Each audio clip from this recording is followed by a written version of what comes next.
Hello, welcome to this video. Now, if you're interested in getting started in bolt action, one of the biggest questions I'm sure you're going to have is how to get started without breaking the bank. Well, when you take a look at what's out there, you might get overwhelmed. I mean, just look at the product here. It's definitely understandable. You could easily get lost. So, in this video, we'll go ahead and kind of discuss some of the ways we can maybe start small and build within a budget. All right, stay tuned. Alright, let's start with the obvious, at least as far as the way Warlord's marketing things. First of all, before you even start getting models, you are going to need a rule book and the order dice. So a package of order dice is like $20, and the rule book is about $50. Now you can get that rule book inside some of the starter sets. Now I mean starter games like Band of Brothers, not starter armies like this. Once you have that, that's about $70. So that's it's not a really steep investment when you consider that that's all you need rule book wise. Now, when you actually buy your army, you don't need the army book immediately. The actual rule book does have, for the main 5 armies, does have unit information so that you can at least start building your armies out of the main rule book. There's also, and I'll put a link in the description below, a site called easyarmy.com. They've got bolt action army lists tool you can use. So you don't actually need the actual army books to get started immediately. You will definitely want to get your own army book, simply because it has quite a bit of explanation, history, some more detail on the what the units represent. They're not just a line in an application that way. All right, so let's start with your models now. So you've already laid out $70 for just to get started with the books and the dice. Now, from Warlord's perspective, you can get yourself an entire starter army for, it's a 1,000-point army, which isn't bad considering most games are anywhere between 500 and 1,250, even as high as I've seen 1,500, but most games are in the neighborhood of 1,000 points to 1,250. So it's a pretty good army, but again, it's a full army. Gives you a lot of opportunities to mix. You got quite a bit of units. You have a full platoon in here, plus a lot of supporting units, including a vehicle or 2, and heavy like artillery and mortars, machine guns, things like that. So each of the main armies, that would be the U.S., British, the Germans, the Soviets, and the Japanese, all have these starter armies. Pretty good deal. What you'll need to do is take a quick look, though, at each of these, because this comes with a specific set of models. Okay, for example, the Grenadier Army actually comes with enough men to make 30, 3 full squads plus some additional support units. But it also comes with a Stug 3, and it comes with a Puma. Okay, so there's 2 vehicles. Now, if you don't like those 2 units, in your idea of your army, you don't like the idea of having a Stug or a Puma, then maybe this isn't the best route for you. You're basically going to get models that you're not necessarily going to use. Of course, if you've got a friend who's willing to buy them off you, okay, that's great. In the case of the Soviets, their army, they have enough men in here. There's over 60 men in this. It's because they have to make sure you can have your free 12-man or full-size inexperienced squad. So there's more men in here, but there's also a tank. A T-34 is included. So again, if that's, most armies are going to include the T-34, so it's probably less likely you're not going to want the Soviet one. U.S., again, it all depends on what you want. If a British army, again, there's 1 tank, you might not want that tank. So take a quick look at it. Make sure it's kind of maps out to what you're thinking. Alright, so once you've laid out your $70 or so for the book and the dice, you only need 1 set of dice. 12 dice. That's usually more than enough for most games you're going to play. Now, you're going to need to kind of think about the army you want. Warlord has a bunch of starter armies, but don't just start there. Don't look there first. First look at what is it you want. What are the models you want to play with? Infantry, it's pretty easy to come up with. There's a wide variety. Matter of fact, all the products I'm going to show you today all has a wide variety. So you don't have to be too specific about the infantry. unless you're looking for a specific unit that has some specific maybe uniform that's different from the rest. But what matters is pay attention to what vehicles you really want, or what artillery or support weapons do you want. Because in your army, you don't want to necessarily have to spend money on models you're not going to use right off the bat, right? So once you have that in mind, then you can take a look at what Warlord has put out as what they're calling their starter armies. There's a 1,000 point army is in each box. Now, if you're lucky and you decided to run with one of the five major powers, U.S., Great Britain, Germany, Soviet Union, and Japan, you're in luck. You've got a starter army you can choose from. If you're not running one of those, like the early war Poles or the Belgians, the French, you don't have a starter army like this to pick from. You have to build it from scratch, which we'll talk about toward the end of the video. Now, what you want to do is take a look at each the army box that you were interested in, but look at what it contains. It's going to contain all the infantry you're going to want, and because of the way these are built, these are all going to contain the sprues, plastic kits, plastic infantry, so you can mix and match the weapons you want. You're not going to have to worry about, well, I need so many of these, that means I need so many of these boxes. You know, you can build them the way you want. It's the vehicles you got to pay attention to. In the case of the Grenadiers, you've got the Puma, you've got the which is an armor car, you've got the Stug 3, which is a support gun, and you have hand-automatic half-track. That's 3 vehicles. Now, if you don't want those one or more of those vehicles, do you really want to spend the money on the starter army to get your 1,000 point army? So you got to ask that kind of question. Now, remember, 1,000 points is a pretty good size army. As far as not as in large, but it's very functional. Most matches are between 750 and 1250 in that range. A lot of us play smaller games down to 450 or even 400 in a combat patrol format. It's a smaller skirmish engagement, but it's a lot of fun. And these will definitely be able to fill those notches too. So look at what the kit includes and decide if you want those vehicles or you have a use for them. If not, you may consider the next option. But before we go there, think of all of these starter kits are around $145, and they're mostly a pretty good deal. Take a look at the prices yourself and compare what you spend if you bought each of the models separately instead of buying them as an army kit. Okay. If you're actually going to be working in the main 5 powers, this is the route I'd recommend. Each of them has one or more kits, plastic sprues kits. Now, unfortunately, the British only come with 25 in their kit, but the rest come with 30. Actually, there's 40 infantry in the Soviet, 30 in each of the Germans or the U.S. Now, the U.S. had the Marines, they have the Rangers, as we got here. They have the U.S. Army. The Germans have the Grenadiers, the Blitzkrieg. They've actually got a Pioneer box. And they have Waffen SS. As kits like this, the Soviets have, well, actually you can see the Soviets have their kit in regular uniforms as well as winter. There's even, I believe, there's a German SS in winter uniform. So the Japanese have them, the British have them. The British actually have commandos as well as the paratrooper kit that you can buy. They have then their regular infantry. So this is really the most economical way to get started for an investment of about $40 bucks. The British is $38 for like I said 25 models. For most of these, you're dealing with $41 for the infantry here, the Soviets, because there's so many. There's actually $48, but you get most of the models you're ever going to need for an infantry platoon. Now, because they're plastic kits, you can actually build them to suit. So you can arm them the way you want. You can build as many machine guns as you want, light machine guns as you want, as many submachine guns as you want, assault rifles in the case of the Germans. You can make one of sniper.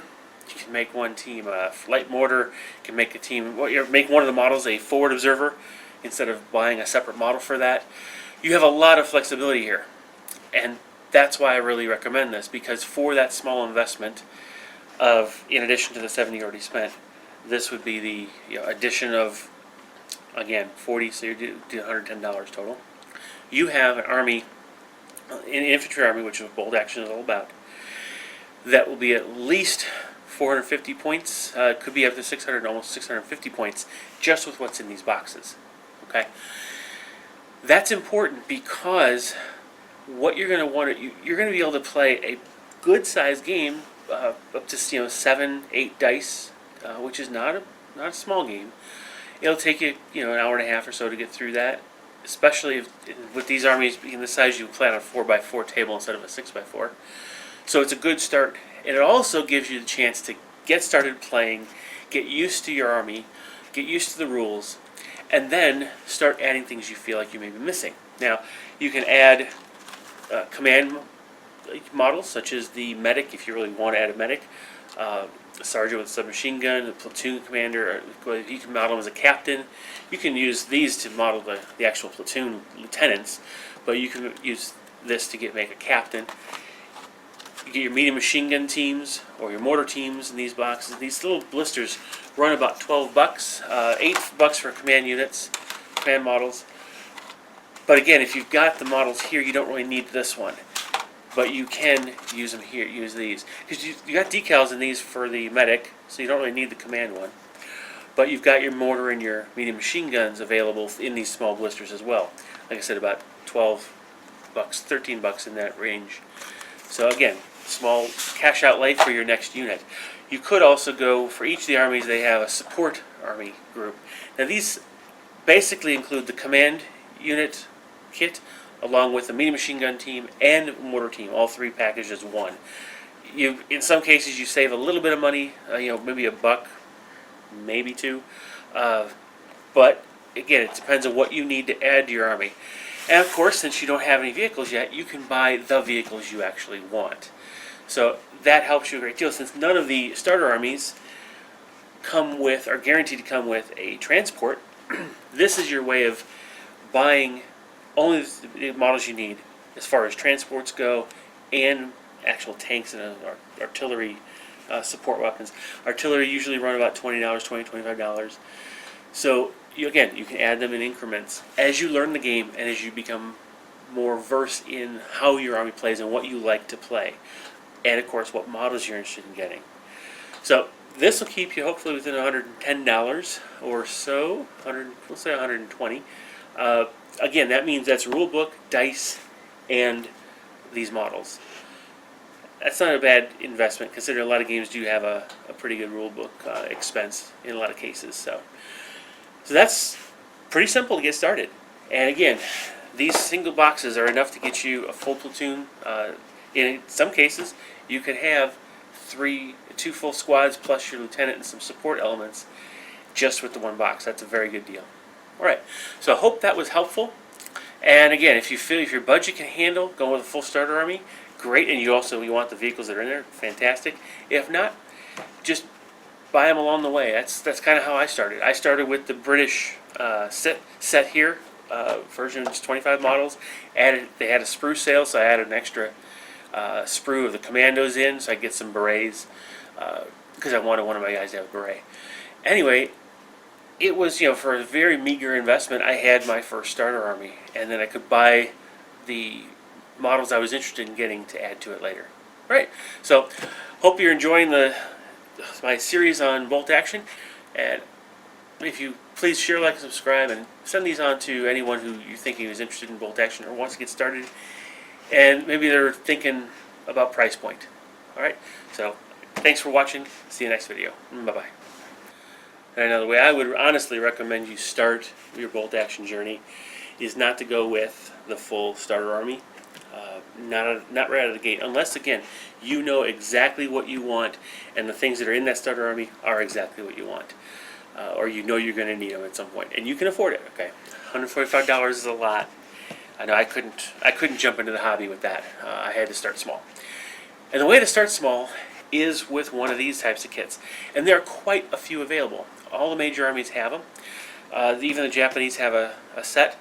U.S. and Soviets and Germans have a few different examples. Here I happen to have the Rangers, but they have the U.S. Marines. They have the regular U.S. Army kit. Germans have the SS. They've got the Grenadiers. They've got Pioneers, which are early war, mid-war, and they've got the Blitzkrieg, which is early war.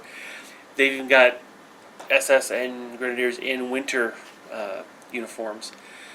The Soviets have winter uniforms as well, and the British have two sets. One's their commandos. Actually, they have three. They have paratroopers, commandos, and they've got their regular British infantry. So a lot to select from. And really, it's very economical. The British only have 25 models in the box, but it's $38. But that's enough to make you 3 small squads, each with a Bren, a sniper team, even a forward artillery observer with a lieutenant and his assistant. So you get a full, nice, heavy platoon, about 499 points if you build it out right. And that's just with 25 models. With the other units, or the other model sets with at least 30 models, or in the case of the Soviets, 40, since you get a full, free, inexperienced squad, you have quite the possibility of actually getting maybe 550 points of models within these kits. And that's just if you buy them as regulars. If you buy them as veterans, they're much more. So you actually have a very solid foundation on which to build your army. Now, obviously, there's no transports, no armor support, no heavy support of any type. So that's where you get to start thinking about, well, what do I really want to add? Do I need a machine gun? What kind of mortar do I want if I want a mortar? Because you can use these to build a light mortar team, as well as your sniper team. You can actually, if you want, you can add an anti-tank gun, or do you really want a howitzer? Which one? Or maybe it's a flak gun you want. Again, you may not know it when you first get in, so start small with this, and then you can slowly add on. Buying a machine gun team in one of these blisters is about $12, maybe $13 depending on the version. That's not a small, that's a nice small way to increment up. Same with a mortar team, about the same price. Now, if you want, a lot of the armies have this basically a support group box, which features the mortar team and the machine gun team and the 4 models that would come in the command squad. Now, you can build the command squad members right out of these kits. So those are almost, I don't want to call them redundant, because you can use these to actually model the captain or major, an extra sergeant, a medic, if you haven't already done it in here, and then you can actually have like a radioman, which is usually in these. So quite a lot of opportunity to kind of add some detail to your army with that. Now, this box actually isn't much. You might save $1 or $2 over buying the 3 sets individually, but again, it's just buying what you want to make your army the way you want it. This is the way I would recommend going. For a small investment, it's about $38 for the British 25-man squads, or 41-ish for the Germans and U.S. The Soviet one's $48 for all 40 men, so there's quite a bit of plastic in that one. Matter of fact, it's a larger box, as you can't tell from the angle, but it's a larger box than all the rest. So that's not a huge investment to get a fully workable platoon without any of the support weapons. And again, this gives you a great start. You can start learning the game with the dice you have, and then start figuring out, well, what do you want to add?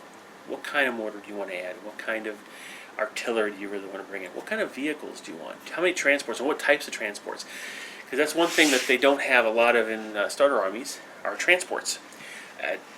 Really, transports have uses in some scenarios and not others. Tows for your artillery are useful in some scenarios and not others. So you need to figure out what you want in that space, and then add those as you want. They're not that much. Most tanks, plastic tanks, run about in the neighborhood of $30 to $35. Most of the half-tracks type models are $28, $29. And then, of course, trucks and the universal carriers are a little bit cheaper. It all depends on what you're trying to get. Now, if you're unfortunately not working with one of these major armies and you're actually stuck with the smaller ones, you got to think about when are you modeling. So, for example, I'm modeling the Polish in 2 of my armies. One's the early wars, and one is the late war when they were equipped with the Commonwealth British equipment.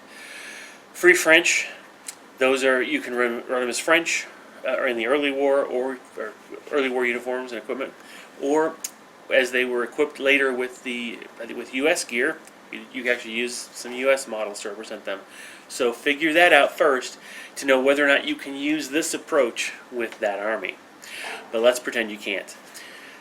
All of us who run Polish, all of us who are the early war Poles, the Norwegians, the Dutch, the Belgians, the Danes, and even the French, we're kind of stuck. We don't have the benefit of these models to really play with. So let's just put these aside for now and kind of talk. There are a couple ways to do this. There are several manufacturers out there that make different types of models for you. Siberia Miniatures has some Soviets that could work for early war. Those are metal.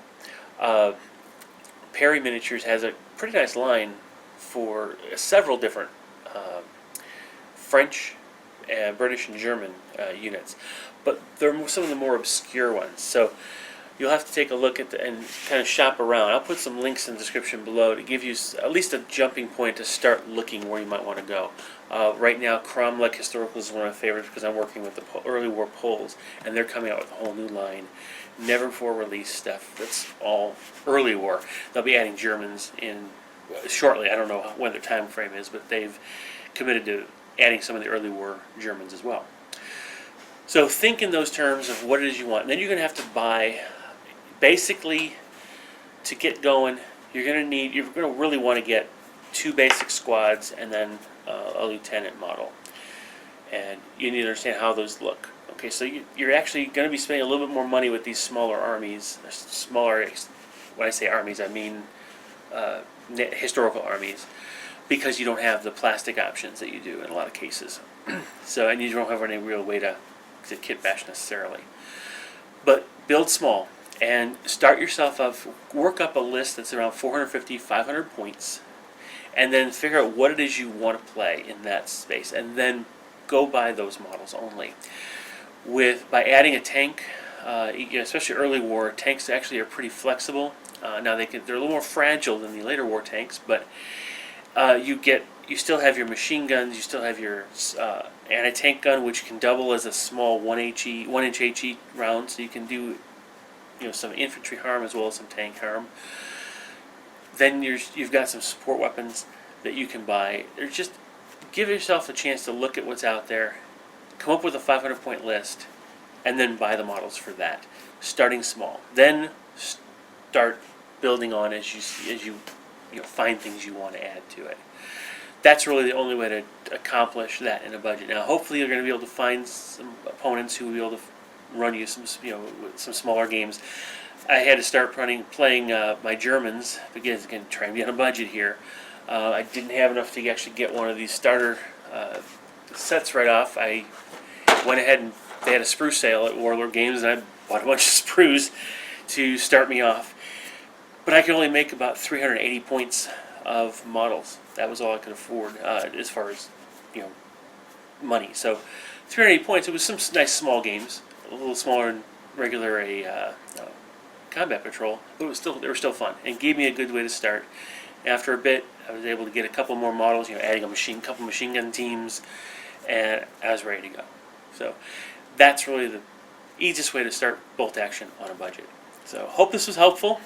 If it is, please share, like, subscribe, especially if you have friends who are wanting to get into this game and are just kind of put off by maybe the price, especially some of the starter armies that, and even the starter boxes. I would suggest looking into one of the starter boxes from, not the starter armies, but this bolt action starter game, which in this right now is Band of Brothers, which has got a handful of Germans and a handful of U.S. troops. It gets you started, gives you the small rule book, which is very useful. So, thank you for watching, and I'll see you guys in the next video. Bye-bye. Alright, if you're just learning how to play bolt action, check out my first video in a series of how to play bolt action videos. Or if you're looking for ideas on how to build your first few units in bolt action, check out my video on small squads.